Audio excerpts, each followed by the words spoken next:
बच्चों, कल के वीडियो में हमने आपको काइंड्स ऑफ सेंटेंसेस की कुछ एक्सरसाइजेज दी थी। आई होप कि आप लोगों ने उसे कंप्लीट कर लिया होगा।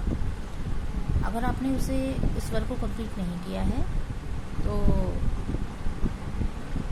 आप कर लीजिए उसे अपने फेयर कॉपी में।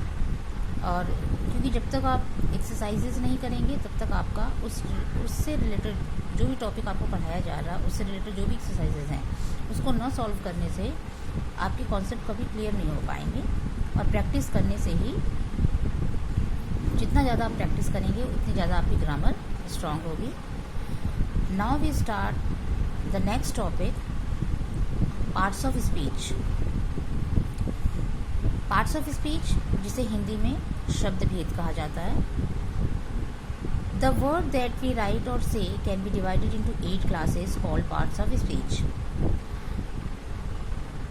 इंग्लिश डिक्शनरी में या इंग्लिश लैंग्वेज में जितने वर्ड्स हैं जिन्हें हम लिखते हैं या बोलते हैं, इन सभी वर्ड्स को 8 क्लासेस में डिवाइड किया गया है, यानी कि 8 भागों में बांटा गया है, जिसे पार्ट्स ऑफ स्पीच कहा जाता है।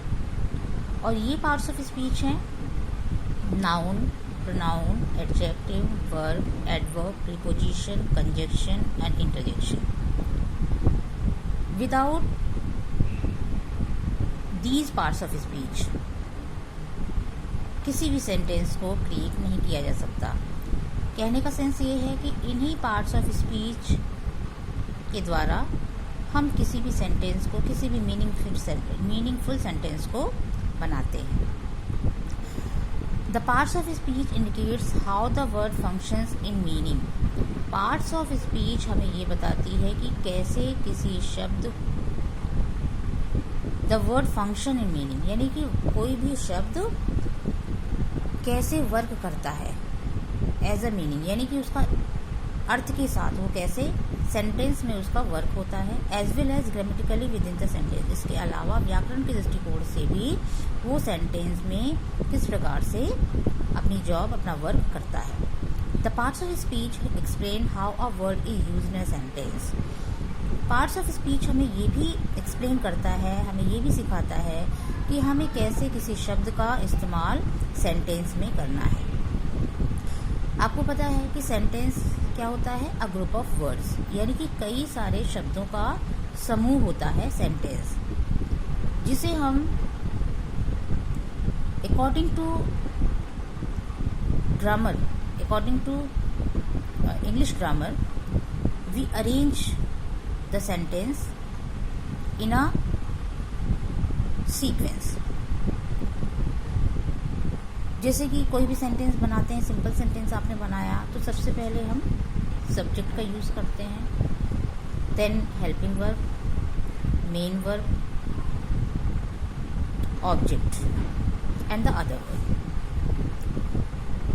उसी तरीके से इंटरोगेटिव का सीक्वेंस होता है, नेगेटिव का सीक्वेंस होता है। तो जो भी रूल आपको बताए गए हैं सेंटेंस को बनाने के, उसके अकॉर्डिंग हम सेंटेंस को बनाते हैं। और उन सेंटेंस को बनाने के लिए हमें इन्हीं पार्ट्स ऑफ स्पीच की ज़रूरत पड़ती है। जैसे नाउन है, नाउन को आप बचपन से पढ़ते आए हैं कि noun is the name of person, place, thing और any idea. Pronoun, the word which is used in the place of noun is called a pronoun. Adjective, which define the quality of noun, quality or disquality of noun or a pronoun. Verb is an action word. Adverb, except noun or a pronoun, remaining all the 6 classes of parts of speech. Adverb define the quality and the disquality of these 6 type of parts of speech. These 6 parts of speech. Preposition, which shows the relation between subject and an object. Conjunction, इसे हिंदी में जोड़ना कहते हैं। Conjunction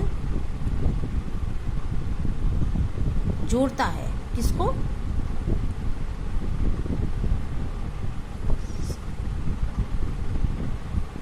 sentences को, words को आपस में जोड़ने का काम करता है. For example and, that, etcetera. Interjection is a word which shows the strong feeling of a heart.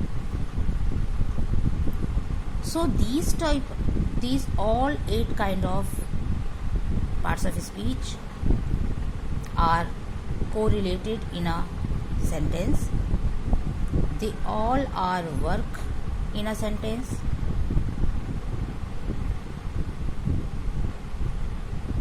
यानी कि इन्हीं पार्ट्स ऑफ स्पीच के द्वारा हम सेंटेंस को बनाते हैं. आपके लिए पढ़ने के लिए इन सभी पार्ट्स ऑफ स्पीच के लिए बहुत सारी डिटेल में चीज़ें हैं जिसे 1 by 1 हम नेक्स्ट क्लासेस में आपको बताते रहेंगे. कल जो हम आपको डिस्कस करेंगे जिस टॉपिक के बारे में, वो होगा नाउन. नाउन की डेफिनेशन, नाउन के काइंड्स, उसके नंबर्स, केसेस, सिंगुलर, प्लूरल, सारी चीज़ें हम आपको डिस्कस करेंगे. इसी तरीके से 1 by 1 सारे पार्ट्स ऑफ स्पीच को समझाया जाएगा. तो आप लोग अपनी कॉपी में पार्ट्स ऑफ स्पीच हेडिंग डाल के उसकी डेफिनेशन और ये जैसे मैंने ये लिखा हुआ है इसको करके रखिए. नेक्स्ट क्लास में आपको आगे नाउन के बारे में मैं डिटेल में